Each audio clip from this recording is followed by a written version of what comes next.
방금 이가혁 기자가 보도해드린 대로 지금 몇 사람은 민주당사에 들어가 있는데요. 체포영장이 발부된 철도노조 지도부, 조계사와 민주노총 본부에 의해서 오늘은 민주당사까지 들어간 셈이 됩니다.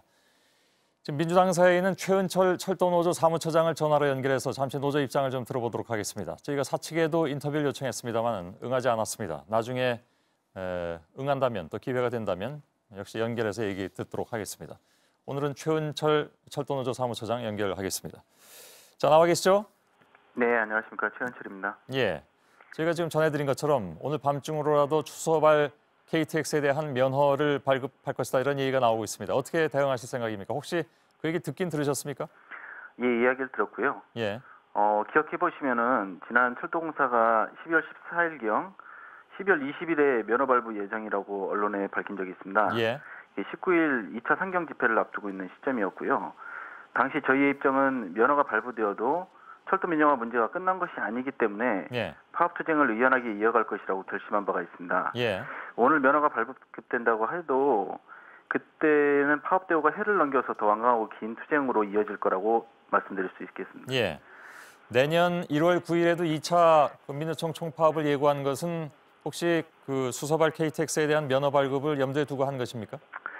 예, 민주노총에서 투쟁 일정을 밝힌 것은 현재 민주노총의 그 정부와 관계 문제라고 좀 보는데요. 예. 공권력을 통해서 그 민주노총을 침탈한 데 대한 문제, 예. 정부의 노동조합, 노동단체를 득제하는 데 대한 입장으로 좀 보고 있고요. 예. 이 문제에 대한 책임 있는 사과가 없는 이상 민주노총은 총파업으로 맞서겠다라는 계획으로 알고 있습니다. 알겠습니다. 고레일 측에서 어제 협상 결렬을 선언했습니다. 그런데 철도노조 쪽에서는 잠정 중단이라고 했고 양쪽이 엇갈렸습니다. 예. 협상 결렬이라고 선언한 것은 어찌 보면 오늘 이러한 상황을 염두에 둔 것이라고 볼 수도 있겠는데 뭐 그건 어디까지나 추측이긴 합니다만. 예, 저희가 그 아까 말씀드린 19일 날 2차 상경 투쟁 앞두고 있었던 상황하고 굉장히 비슷한데요. 예. 19일 날 공구시를 마지막 복귀 시한으로 원포를 했습니다. 예. 20일 날 면허 발급한다고 압박을 했고요. 예.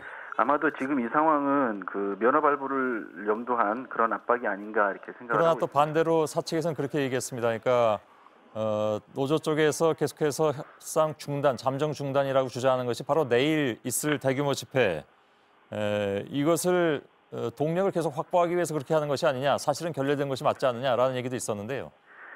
예, 뭐 중단과 결렬이라는 건 사실 같은 의미이긴 하는데요. 예. 대화 교섭은 서로 죽이고 죽이는 전쟁 중에도 일어나는 겁니다. 예.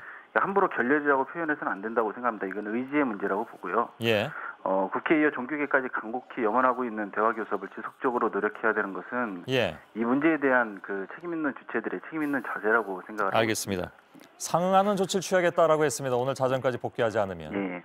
여기에는 파면이라든가 해고 등등이 포함될 수도 있다라고 취재 기자는 분석을 하고 있는데 예. 그런 상황까지도 염두에 두고 계십니까?